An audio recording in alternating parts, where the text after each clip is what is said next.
2024-cü ildə mənə belə bir rəy gəlmişdir ki, balaca boy, əyri ayaq bir qızdır bu, amma necə hər şeyi bacarır. Çox insan düşünür ki, xüsusi bir gözəlliyə malik olmaq lazımdır ki, sən nəyisə bacarasan və yaxud da gözəllik standartlarına uymursansa, heç nə bacarmayacaqsan. Əslində isə hər şey səbəb olan şey bizim necə görsənməyimiz, neçə yaşında olmağımız və s. deyil, sadəcə və sadəcə resurs səviyyəmizdir. Həyatında nələr yaratmısansa, indi reallığın necə görsənirsə, bu o deməkdir ki, sadəcə o qədərinə resursun çatıb. Və bir insan heç zaman resursunun çatmadığı bir reallığı yaşaya bilmir həyatında. Kim ona bunu verməyə çalışsa da, nə baş versə də, heç cürə bu mümkün deyil.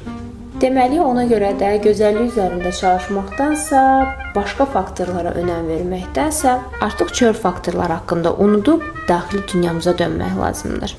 Çünki biz çox görmüşük ki, bəzi insanlar heç də gözəllik standartlarına uymur, bəzi insanların xarakteri o qədər yaxşı deyil, hətta çox zaman bilgisi o qədər çox olmayan insanlar qabağa gedir, amma nədənsə çox ağıllı, çox gözəl, çox oxuyan və s. insanlar yerində saymağa davam edir. Bax, elə enerjiniz üzərində işləmək, resursunuzu artırmaq və daha zəngin bir reallıq yarada bilməyiniz üçün sizin üçün tamamilə ödənişsiz bir marafon hazırlamışam. Aşağıda marafon sözünü yazırsınız və bu hədiyyəmi qaçırmırsınız.